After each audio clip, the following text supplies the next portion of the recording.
All right, ladies and gentlemen, we are live now on TikTok. First time being live on TikTok, ladies and gentlemen. Literally, okay, today I was sitting over in those stands over there. We're recording on this too, so this is how we're starting the show. I was sitting in the stands over there, and I went and was sat beside with some buddies, and I was just like, yo, and I just jokingly said, like, I need to get this content been blowing up on TikTok. And these two guys beside me, like, I guess they heard me, and like 30 seconds later, they pulled up and was like, yo, is this you? We've been following you all week. It's been awesome. I was like, yes, let's go. There it is. We're reaching the masses on the TikTok. We're reaching Gen Z, guys. We're reaching Gen Z. Are you Gen Z? No, you're still a millennial. I'm 27. Yeah, you're just on the 94. border. Yeah, you're on the. Oh, you guys are both 94. No, I'm 93. Anyway. Oh, anyways, we got 2, 3, 4.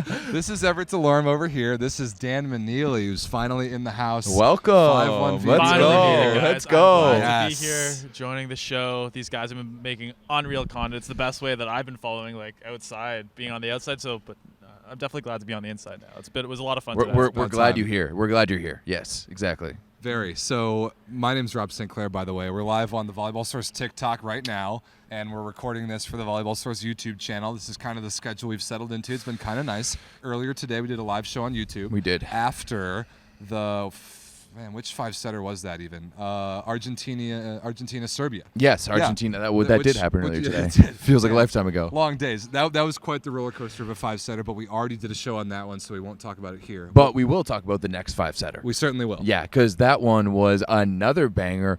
Honestly, Rob, I don't think either you and I expected Bulgaria to come out with the force that they did. Bulgaria. So this is Bulgaria versus Germany. Yes. Bulgaria. It's Bulgaria's first match since the very first match of the week, which they lost to Serbia in 4. Germany 1-1. They beat Canada very convincingly. Then lost to Argentina. Everyone is right now. We'll get to that later. And, ouch. Everyone loves some self-depreciating humor. Eh? It feels bad, man. Anyway, Germany 1-1. They were the first 4 sets of their tournament, like the 3 against Canada and the first against Argentina, were phenomenal. Then the next 3 against Argentina, not good at all. So honestly, we were talking about it on the show earlier. These two teams, Bulgaria and Germany, a little bit similar in the way that they're structured. They've got size, they've got some firepower. They sometimes lack the fine details and the consistent focus in a match. They both have very average setters who are a little older than you think they are. Yeah, that's a pretty good take. Yeah, Zimmerman and Saganov are both about 30. Zimmerman's 30? Probably 28, 28, 29. 29, yeah. Oh, wow. I didn't know that. I thought he was a young gun. Okay. No, so this match went 5. Older than you think. Oh, yeah, exactly. You're right. Yeah, 2 5-setters. Bulgaria, Germany. This was surprisingly fun. I had the call up in literally the worst seats in the house, all the way up there, with Claire Hanna, which was a great time. The sets that Bulgaria won, they blocked the ball phenomenally well, and it was the same thing. It was the same thing in their match versus Serbia when they took a 100%. set. They had 8 blocks in the first set, and that was it. Their combination of blocking and then just a tiny bit of service pressure can do good things for them, but the consistency of that pressure, not there at all. No, yeah, definitely. Like they've got a few blocks. Like Nikolov got a yeah. few. Grozdanov has the longest arms, maybe, other than Ncaa that's even here. Yeah, absolutely. You know, you're not wrong with that. He's the closest guy prototype to Ncaa, and he's long. He can bang the ball, but they also brought in Karyagin. Karyagin. Yeah, He's the backup to Grozer at Monza He got some this great year. experience in Italy this He year. did, Yeah. because Grozer was Came hurt out, for about a month, and But Karyagin had to play. I thought they looked way better with Karyagin than they did with Rado Parapunov. Rado didn't play so well. His No. serve was a non-factor. He didn't block exceptionally well, and that's the thing about the Germany matchup. Yeah, I got the stats here on the iPad. Go ahead. The thing about beating Germany that I think we've already learned in this tournament so far, Canada didn't have enough time to figure this out, but Argentina did. Christian Fromm only swings for hands. That's scouting report number 1 for Germany. Only. He had a couple of bounce. Okay, a couple. Okay. But we've known this for years. Oh, we have. and Christian Fromm was tremendous tonight. He had an ace to win the match in the 5th. But the scouting report on him is very, very clear.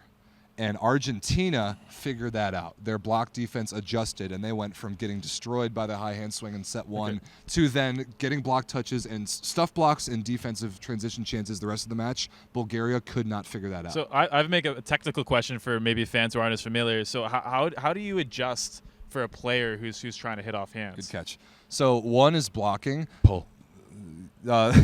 Pull is an option, like so you can go up and yank your hands away at the last minute, which sometimes actually Argentina did that a couple times with success. But the really bigger thing is the alignment of your position 6 defender. You've got to have that guy super duper deep, like on the end line at the shortest, if not deeper than that, and really ready to move side to side. Then the outside blocker, like the right side blocker, Parapunov's case, he's kind of there a little narrower. The way you don't get used as much is by reaching less high. Christian From can't go that high. If you go really, really far over, which is what Grozdanov, Bulgaria's middle, is really good at with those crazy long arms. His penetration's if real you good. get over, you don't that swing becomes impossible because From is not contacting the ball high enough to get those deflections. Yeah, and it's a good thing that I think sometimes people point out, ask questions. Okay, why is the defender outside the court? Yeah. That doesn't make any sense. Because a guy like From is going after the hands of the block intentionally. Most 75% of his swings, he has no intention at all of putting it into the court. The block is his friend. He has terrific vision and understands maybe his, let's say, athletic limitations at this point in his career. He does have an extremely good arm still, which enables him to overpower the hands and deflect it deep out of the reach of defenders like that. And he's doing that on purpose. I mean, yeah, he was still a lights out tonight. Oh, he was awesome. 17 for 28 with only 4 errors. And guys, as someone who's been watching From for a lot of his career, this is a little unexpected. I agree. At this point, I agree. right? Yeah, you know what? Like I think we kind of made a little fun of him this year, just because he played at Cons and then played at Vibo, like two teams that both got relegated. Yeah, exactly. But he's come out this VNL so far real firing. But I do want to go back to Bulgaria for a second because we have to talk about Alexander Nikolov and also Martin Atanasov tonight. Both of them were real good. Both good. We did talk about how Atanasov didn't look so good against Serbia on Tuesday. He was lights out in this one, and they were the bright spots. They were what kept things alive for Bulgaria in this one. Even more so, I've got to go to bat for this kid because he plays university in my country, Alex Nikolov, the first freshman ever to win NCAA National Player of the Year, and he looks out there at 18 years old like a grown man. I can't wait to see him. Listen to these numbers: 20 for 33, 2 blocks and an ace, only 4 attacking errors. That's 48-ish% efficiency. Yeah. As an 18-year-old and their primary offensive option for a VNL team is unbelievable. Well, watching him today, like every single time now, this is the second time we get to see him. It's just he impresses me so much. There was one play I remember. He gets set out to the outside, and he's been crushing balls right down like cross court so well. But one of them, he lets it just drift a little bit further, and he hits a 75% flat shot off the hands. And his touch on the ball is so natural. He puts such good swing on it, and that's why he's able to have so much control. It's actually kind of a crime, the fact that he's going to be going back to the NCAA next year, because I think he's way too good for it. I truly like. I understand like the bigger picture. Are we sure he's going back? Yeah. Yeah. Okay. There we go. We got the American confirming it, right? But like. I see the bigger picture of a lot of these European guys. I remember, that infamous story of me hanging out with Keurig, almost literally a decade ago. He said, it sounds like a great deal. You get to go get your education, you get to go play volleyball, and then you can move on to pro. I think a lot of those European guys value that because it's not the norm over there, right? But however, he's way too good for the NCAA. And I guarantee you, the Bulgarian Federation is being like, dude, what are you doing there? Yeah. Get your ass back over. 100%. Crazy how good. And Rado Parapunov took his full NCAA time at Hawaii to look even as half as good as Nikolov looks right now at 18 years of age. Rob, maybe it's a good question for you. Alexander Nikolov, where does he rank maybe next year if he continues the trajectory on the all-time players to play in NCAA? Ooh, what a great question. Damn, the spiciness. Such a good question. That might be too big of a question for this show. He would be up there. If he, there are only a very select few players that have won National Player of the Year multiple times. And doing that as a freshman, you've set yourself up for really any year, the rest of your career. That's kind of the expectation for you. 4-time first-team All-American has only been done. I think TJ DeFalco was the only one ever. And he did win Player of the Year twice. The only year he didn't was when Josh Twiniga won it, and so they gave it to his own setter. He would be up there. At least just recently, he would be up there with TJ DeFalco and Taylor Sander in terms of outside hitters since the year 2000, if not even longer than that. That's crazy. That's really cool to know. And one thing I'm looking forward to see, because I haven't seen him yet in person, just watching on TV, I want to see how hard he hits the ball, because he looks like he has an absolute catapult. He's got a whip of an arm, and it's really such a beautiful arm swing. His hand contact on the ball is really good. He puts a lot of top spin on it. He seems to be a player that's really, really in control, and that's absolutely insane when you think that he's 19, 18 years old. That's absolutely insane when you think about that. So we're worshiping this Bulgarian kid, although they did not win the match. 15-10 in the fifth. Good match. A player I've been impressed by for Germany is this guy, Lucas Massa. Yep. Versatile player. We talked to Stefan Hubner, who's the assistant coach for Canada, but the head coach of Lüneburg in the Bundesliga. Yeah, they've picked up this kid, I believe, to go play opposite for them next year. He's a middle blocker for Germany. That is a position of desperate need for Germany while Anton Brehme gets healthier. If I was Linus Weber right now, I would be scared of this kid. But he looks so good in the middle that maybe Weber feels a little bit better. And like Massa, not only big, he's 2 meters and 8. He's quick. He's up on the ball fast. I think he's taller than that. He might be. Germany's a big team, dude. We've just been standing I think Germany might be the biggest team in the world right now. Now that Russia's no longer relevant, because let's be honest, they're not. I think Germany physically is the biggest team in the world right now. It's possible. Anton Brehme. Yeah, they don't have. Yeah, exactly. So or Marcus Boma, who isn't here either right now. So if you've got Boma and Brem down the middle, that's a scary matchup for this German team. You need to bring Ruben Schott to. Yeah, it was only a matter of time till you brought up Ruben Schott. So, yeah, Massa, good prospect. He's already getting, he's a positional hybrid, apparently. He's playing opposite in club, but he's doing some of these high-level, middle attack, aerial drift things that we see from the likes of Robert Landy Simone, and he's generating space. We've actually seen that from a lot of the middles in this tournament. The super high-level technical detail of the bigger middles, the way that they're using limited approaches and then jumping laterally to create space is crazy. And unfortunately, commentating, I have the one view in the house where I can't see it. Yeah. It's so bad. If I were watching from right here in front of us, I'd be able to see it. I'm sure as a middle blocker yourself, it's kind of like a little frustrating. Yeah, I could have never done any of this. It's also the angle all the viewers at home have to watch too. Yeah. So they've been throwing a couple. They have been. I feel like Brazil's been doing a little bit better than here, but. Yeah. So any more thoughts about Bulgaria versus Germany? Because I do want to touch on what's going on in Brazil before we talk about Canada versus France. Okay, fair enough. Sorry. I apologize. I think it's good for Germany to be hit 2-1 at this point. I think that's a good position for them to be in. I think given the schedule, they would have probably hoped to be 3-0. I think they would have hoped to have beaten Argentina yesterday.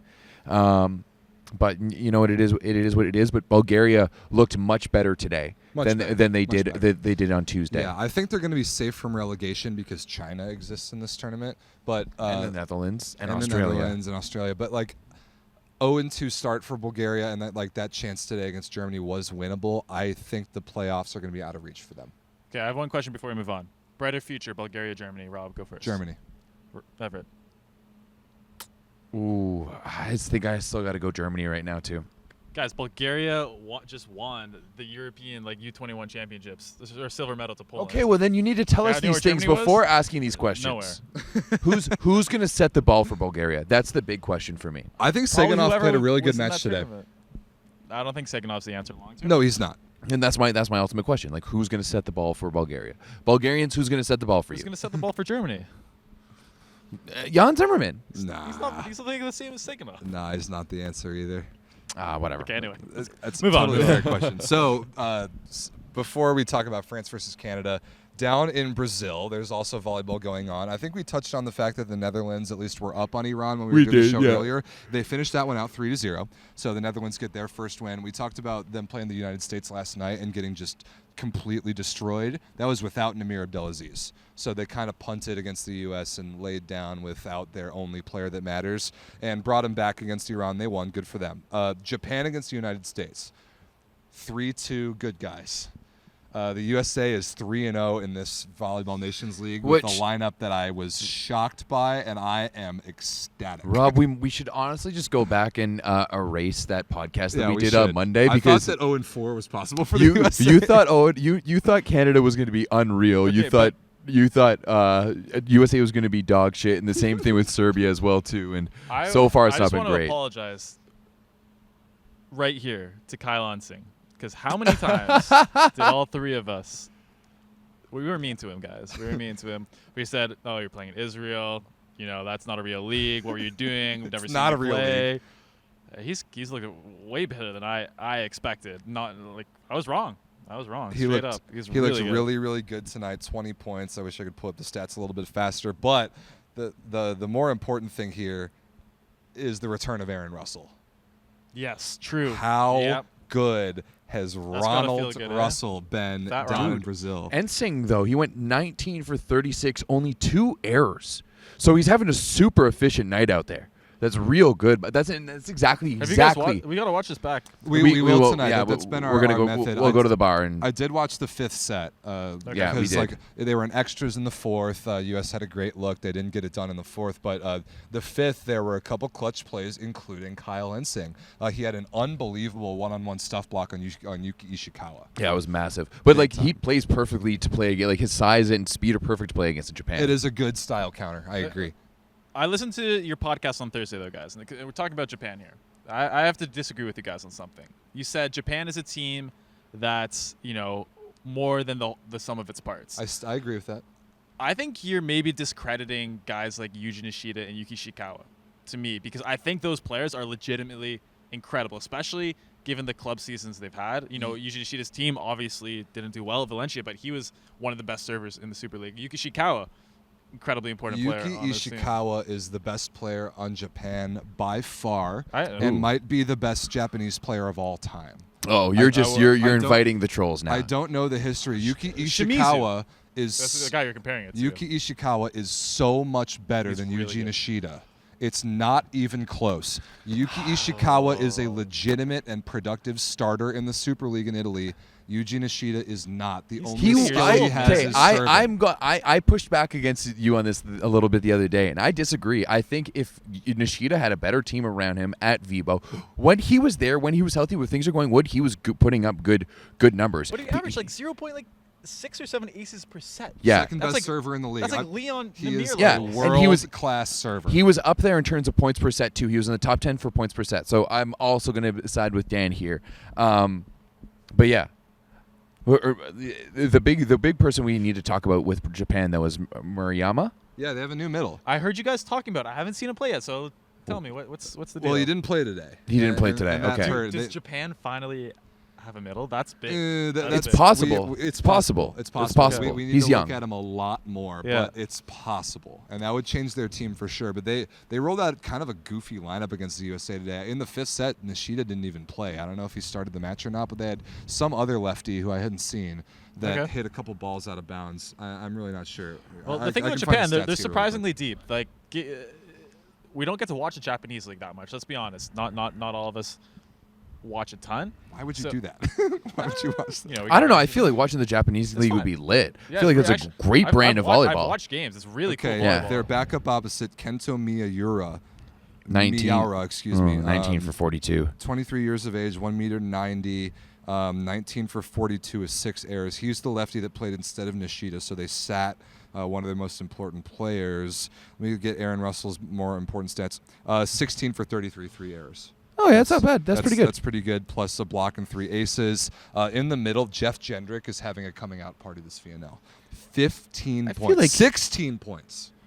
He's been in and out. Yeah. I feel, in and out. That's what I mean. But like that, the fact that he was left off of last year's Olympic roster for the U.S., I think that could go either way. I'm a huge fan of Jeff Jendrick. I think Me too. I was surprised by that. Let me finish this point. This is very important. We've seen guys last year that got left off Olympic rosters all over the world. That has sent their respective careers in one of 2 directions. Direction 1 is the Ben Patch direction. Goodbye to volleyball. Who just today posted look at Dan's via the Berlin Recycling Volley's Instagram, at the very least, is stepping away from volleyball for the time being, somewhat indefinitely. No. You will not see Ben Patch on a volleyball court this next club season. Conversely, I was about to say, Ben Patch had a good season last year. I liked watching. He's the highest paid player in the German Bundesliga, and it's not particularly close, and he's choosing to step away from the game at age 28. Meanwhile, a player like Jeff Jendrick got left off of last year's Olympic roster because John Speraw just really has a thing for UCLA players, for better or for worse. And he went to Berlin, had a phenomenal year, and is back in the national team mix, has bought back in despite all of those maybe wrongdoings against him, if you want to view it that way. And here he goes 11 for 17, attacking 1 error, 4 stuff blocks, and a service ace.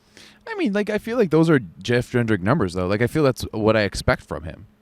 Jendrick's got all the tools. Yeah, me. Totally. There's nothing missing. Yeah. But this is the thing that's missing. Maybe serving. How is his serve? His float serve is terrific. It's good. Okay. It's another thing that I wanted the USA to bring to the Olympics last year is a good float server. I wanted him or Taylor Averill for that reason, and we didn't bring either. And we saw how our serving performance was last year. But the thing that I want to see with Jendrick is his head against an extremely good team. For example, I don't know, say Brazil, who the U.S. plays tomorrow. The film from that match and his current mental state in the blocking game is kind of going to give me a baseline on how elite of a middle he is right now. Yeah, I guess we'll have to see. All right, should we move on to the last game that we watched, the most important should. and potentially most disappointing game that we've seen today. 6 up, 6 down for the Maple Volleys. Not great so far This for game Team would not Canada. have been that disappointing if you exclude the Germany game. You're very right. Great point. You're very right. It was a step forward, and you know what? It was definitely a step forward from Germany. Like, we didn't look completely out of sorts. We were more in the seconds. Like, the first set once again was kind of a write-off. We were in the second. We were in the third.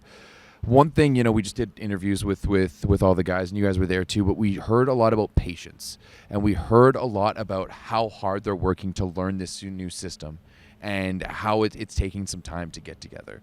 And we heard it from the players. We heard it from Benjo, and right now you can see that Team Canada's going through it.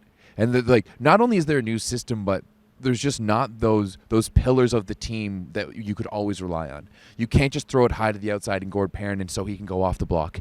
You can't rely on Graham Vigrass to get you a block down the middle. And some new guys are having to step up. And to be honest, right now, talking to one of the assistant coaches after the match, and he just goes, "We're making it too easy for teams to beat us right now." And they need they just need to do a better job to make it more difficult. Right now, let's be honest, Canada is not, Benjo said we want to be a tough team to play against, a team that everyone hates to play against, and a team that people wake up in the morning and say, what did Canada do last night?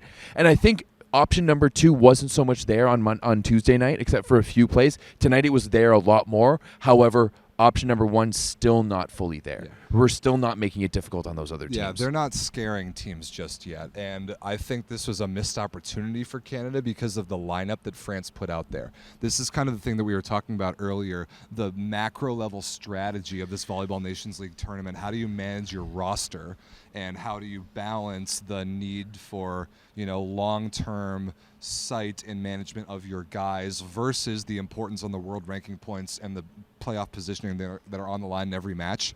France rested Antoine Brizard. They rested Irvin Ncaa except for some limited serving sub action. And Kevin Tilley injured, Jenny Grebennikov not here. They rested one of their other middles tonight. Now, Jean Patry played, was terrific. Bartholomew Chininiesi played, and I still think is the best middle, at least here, this week by far. Yeah, but this is a missed opportunity for Canada against the French team. Yeah, Yassine was very, very good. And he's going to have to play starter minutes with Tilley's injury. But Canada opted for a similar strategy. Brett Walsh setting, Jesse Elser at libero, Riley Barnes outside, a little bit of Pearson Ashenko and Mark Wilson both at middle.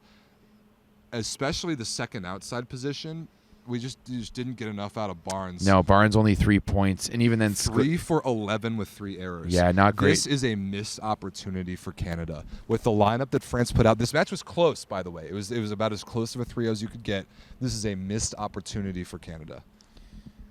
Yeah, I mean, given the conversations you guys have had with the players and the coaches, there's certainly a lot of patience that everyone has with each other. However, look at the stat line. However, you can't just put out performances like this, even given the context of everything that's going on, right? There's a lot of patience, and this roster's and everyone's gonna be given a lot of rope to deal with. Totally. Yeah. But it's not unlimited, right? And you burn a little bit with performances like this. Let's be honest. Right? Yeah, I mean, it was very interesting. When we started the interview with Benjo, and we told him, we just talked to like Jesse Elser and Mark Wilson, and on the flip side, we just talked to Brett Walsh and Steve Marr, and two very different interviews, right? Because Jesse and Mark are both coming off their first performance for Team Canada. Mark came in and just absolutely mashed a ball, and you could tell he was so happy. And when awesome. I talked to Jesse, and he's just like, my hands just stopped shaking 5 minutes ago, and this is well after the match. And then as soon as you jump into the interviews with Marr and with Walsh, these are guys who've been here before.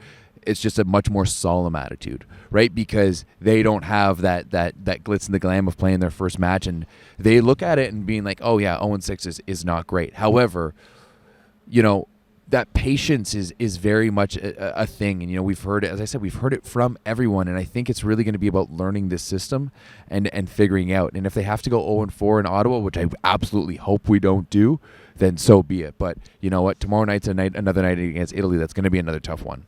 I think we need one, like, at least moral victory this week. 100%. As a Canadian fan. I haven't seen one yet. Yeah. No, you can't. I mean, of course, we can come in here and say that we have patience, there's a new system, there's young players. We're not the only team doing this stuff. France has a new coach. Bulgaria has tons of young players. Pretty much every Germany, team here. new coach. Poland, every new team's coach. doing this stuff. We're not the only team. So let's, we're not some special case where we have exceptional circumstances. Like, these are the players you're going to be playing with and against the next 8 years, right? So let's get it going. There's a very delicate balance between trusting this process, and if there's one man that just talking to him has given me the confidence in his process to believe it. He's so great it's to Ben talk to. Josephson. Yeah. The sound bites that he gives us are just world class. I can't wait to put out those interviews. But there is a balance somewhere in prioritizing that long-term climb of the mountain, as he describes it, with some little achievements along the way in the form of winning matches, because now more than ever, with the global system, there's more on the line in every given match than there ever has before. If Canada, I won't put this out there because there are much worse teams in the tournament than Canada, but you don't get an automatic berth into Volleyball Nations League necessarily. You definitely, with the world rankings points the way they are, you don't get an automatic berth in the Olympics. It's not as continental as it used to be. Canada used to just have to worry about the United States qualifying somewhere else, and then they were in for free. That's not how it works anymore. Their world ranking is going to drop from 12, where it is right now. It's going to get a little bit worse, and the teams around them, like Dan said, who are all in the exact same situation, if they can get those little victories earlier, they're going to leapfrog them, and that's going to compound in both directions. That's scary. One thing I'm really scared about too is that if Canada continues losing, Cuba is right underneath Canada, and we're the next team. Yeah, right? That's what I'm going to say. They're right. They're in 13th, right? So if Canada keeps losing and Cuba ends up ahead of Canada, we're never going to hear the end of it from Ronnie. So there's no, that's a big. And like we've had the discussion on our podcast, Cuba's sitting at home, leapfrogging Canada. Yeah, not like by doing nothing. Like maybe not playing Nations League is actually an advantage. Yeah, they just went through and mopped through an embarrassing Ncaa tournament, got a little bit of world ranking points. Canada leads Cuba in the world rankings by 2 points. And we lost 3.55 tonight. 3.5 points today. If Canada loses to Italy tomorrow, they will be leapfrogged by Cuba. Oh my goodness, we gotta be. Is Italy our best chance or? Bulgaria best chance to win. Bulgaria is very clearly the best chance to win, but that was what I was saying with Everett earlier. One of these two matches today and tomorrow, Canada versus France or Italy, based on the roster management strategy of those three teams, one of those two is a must-win for Canada. And it depended on how all three teams are going to manage their rosters, but the fact that France sent out kind of a B lineup just now, and I think it was an A2 lineup. Someone's been watching. Been having that debate all week. But Canada, Nick Hogue will play tomorrow. That is what I certainly believe. I think Jay Blankenau will play tomorrow. I think Justin Louis will play tomorrow. Now that they let this opportunity against the French, slightly less than optimal team, that let that opportunity get away, I think Italy is a must-win. I think you must win that match tomorrow. It's gonna be a nice crowd here tomorrow, so let's. Crowd tonight was pretty good, eh? Crowd tonight was pretty good. Was hoping that we'd put up, some better numbers. You just can't have Stephen Marr be your best scorer with only 12 points. Just not a pretty night for Team Canada volleyball. Speaking of leading the match in scoring, listen to this Bartolomei Ncaa stat line: 10 for 13 attacking, 5 stuff blocks. He has 5 for 9 blocking. That's excuse us disgusting. while we vomit on camera. This man, and those stuff blocks were daggers. There were some great transition looks that everyone. Oh my God, there were some great looks that Canada had in transition for these huge momentum points, and out of nowhere comes the long arms of Bartolomei Ncaa with 5 knives in the Canadian hearts in the form of those stuff blocks. It was amazing. Can we start rating him as one of the best medals in the world, please? We say because he should. absolutely is. Without a doubt. Absolutely. Top 5 with no question. Yep. With no question. He's the longest middle in the world. He reaches angles that no one else does. His blocking is outstanding. He's so good in so many aspects of the game. Serving is good, not great. That's like the separator with a character like Simone, but my goodness, the jump serve is coming though. It's getting there. He had that all a couple years ago. Good point. One thing I like about Ncaa is his flexibility. He's like a Cirque du Soleil. Dude, we've compared him to the Sebastian Soleil body contortions, I like that. but way even more, longer, exponentially more than Soleil. Does he have a rib cage? How does he do that? Man, I don't know. He's just boom, and hits balls over here and outside of his body. Got from the scrimmage on Saturday is really the best one because he had a ball pushed, and when he jumped to his left all the way across his body and got his arm around it to hit to position 5 this, which doesn't even make any sense. He honestly, when he's hitting the ball, he looks like one of those Sepak Takraw guys. The Thai foot volleyball. He looks like one of those guys because he's hitting the ball over here and then having to brace his fall as he's falling. Right? He's so good to watch. But man, just watching this French system and how good even guys like Derouillon is, or that middle Henri who was just dominating us all night long in the middle. This character. 212. He's got to be tall. The fact that I'm seeing the stat line 5 for 10, I'm astonished by that. I thought he was way better. I thought he was automatic. Yeah. And he's maybe their third at best, fourth middle that's even here. They've still got guys back in France. This program, I think that we kind of assume, or kind of the storyline has been France kind of captured lightning in the bottle last Olympics. No, this was really in the works be a powerhouse for a while. For generations of that core. We even talked to Benjo about this. That core of the French guys has been at this process for 10 years. Here they are again under the leadership of an Italian legend. They're producing the athletes that are coming in at this level, and just the polish and the comforts and the I don't know if they are experienced. They look it. Some of these guys, the way they defend, the way they control the ball, the way they see the game is the culture that French volleyball has built. They are here to stay. And it's not like there's a lot of French volleyball players. It's still behind basketball, handball, football in their country. It's something that other countries can learn from. It really is the French sports system and of developing players. It's incredible what they're able to do with decently limited resources and players available, but every player they touch a lot of them turn into incredible athletes. It's really something to watch. Yeah, I think it just comes down to, as you said, their sports system. Yeah. Because we see the same thing in soccer, right? Where not only is the French team filled with French athletes, but all of these other national teams are getting all these French athletes who don't have any room on the national team, and then they go to change their country, right? So they're just doing something right over there, and they're just so skilled. We're lucky to have them here in Canada to be able to watch, to be honest. They are really a treat to watch, and they're a great example for kind of what an elite level volleyball team, how they can manage a tournament like Volleyball Nations League with different rosters, different lineups, and still walk away 3-0 so far. But I think it's telling that the guy like Irvin Engepet's still here. Yeah. He's here purely for leadership reasons. I think the same about Gianelli for Italy. France, the only though actually there's 2 undefeated teams, the other one being the United States of America, but I believe that we're going to get stomped by Brazil tomorrow. France's next match, Poland, on Sunday. Brazil's still undefeated too. Yeah, they've only played twice. Yeah, they've only played twice, so they got. How's Poland looking here, guys? Mediocre. They started great against Argentina, then got beat by Italy, and were extremely sloppy. Listen to this: Tomáš Fornal, 11 service attempts, 8 service errors. Yeah, that's what that was. Yeah, see you, Bye, Dan. Dan. Bye. Good to see you, buddy. That was our reaction too. It was disgusting in a bad way. Thomas for now, he's a little bit more hot and cold than we expected of him early on his career. That was my take too. But Poland. I think Poland plays tomorrow. They must. I wonder who they have. Where's Bartosz Volek at these days? He was there. He played really well on Wednesday. He was really good versus Argentina. Took the match off against Poland against Bulgaria. It's got to be a win just by like cleanliness of volleyball alone. Yeah, for sure. Yeah, so I think that's a good segue to talking about what's coming up tomorrow and then getting the heck out of here, eh? Germany versus Serbia tomorrow. You like that? We're changing them. Germany versus Serbia tomorrow. I'm actually excited about because both these teams are big, physical, and sometimes can be gone on runs against. If that makes sense. So this is like being outside the tournament. The biggest size, the way you guys talk about them that I heard so far is Serbia, for sure.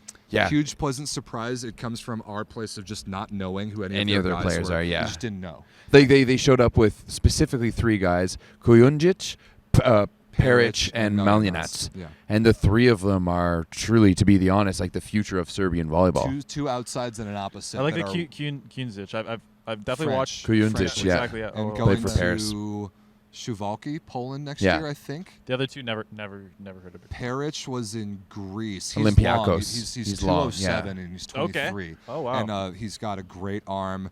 And then this Maljanac's character is literally Jason Aquaman. he's like the second coming of Ivan Milkovic. Ivan Milkovic. So he I mean, we're worshiping him. He has work to do. But the physicality is there. His arm needs a little improvement, and his technical ability needs a little. But what is this like secret underground layer in the Serbian mountains they have that they just take children? It's like Batman. They just take children, turn them into freaking top level opposites. Like, how do they keep turning It's in these the guys Mediterranean Sea. It has to be because this man is literally Aquaman. Well, the best thing too, I don't. This hasn't been confirmed 100% yet, but I've heard that he's also a champion weightlifter in the country. Yeah, in Serbia. That's what we heard by their team host this. Yeah, exactly. He looks big. And so Germany, Serbia tomorrow, then Bulgaria versus Poland, like we mentioned, followed by Canada versus Italy. Honestly, a lot of 50-50s here. I would pick Poland over Bulgaria for sure. Canada versus Italy, I would certainly want to pick Italy, but I think the urgency for Canada is there. Germany, Serbia is a toss-up. You know what? I'm really excited. I'm really excited about that one because Germany blocks really good and Serbia hits really well. So you know highlights. that. The highlights are going to be good. You got to hit hard to get blocked hard. Like you said, the Serbian team, never seen them before. And guess what? A lot of the scouting staff on the other teams have not seen them before. So you know those guys are sitting there on their laptops, on volumetrics or whatever, till like 3 a.m. every night being like, putting the data in. They're like, okay, now they're going to figure these guys out pretty quick. That's what we've been talking about this week, and the evolution of this tournament being week 1 is that those first 2 days. Those guys up there, right? Yeah, they're still here. They're working hard. Us and them are the only ones that are still here. Yeah, the evolution of teams understanding one another and getting data on which to act, and then what teams can be the first ones to transition of figuring themselves out on their sides to starting to understand opposing matchups. The only team that I think is starting to do that is France, for obvious reasons. Yep. And the record shows it. Yep. Yeah. Sorry, I'm yawning over here. So, boys and girls, we appreciate you watching, and we appreciate you letting us now go enjoy our Friday evening with a couple beverages, especially now that Dan's here. But you can follow Volleyball Source in a million different places. YouTube, where this video will be. TikTok, where this is being live streamed this very second. Instagram, where a lot of the highlights are coming up. Your phone is filled with like 3 months worth of unbelievable slow-mos. Too much. It's becoming a little overwhelming, to be honest. Pretty incredible. My Instagram is rstclair1. Dan's Instagram is 51VB, like 5 and 1 spelled out. Both just incredible long-time volleyball media dudes, and here I am as a rookie, like pretending like I belong here. How did you get so lucky? You just like upgraded to the big leagues right away. Is most of the reason. But I do. It's good to have you here, Rob. Thank you. I do get to commentate the Volleyball World broadcast, so you're going to be hearing my voice the next couple days on the matches. Boys, I think that's it. It's Friday night. Let's get Everett some caffeine. Let's get out of here. Oh, I bought a Coke earlier. Me, I have a Coke. Okay, I think that's time to cut. Like a drink, not. Never mind. Okay. Thanks for watching, people. Oh, that was great. Oh yeah, we're still live too. Bye.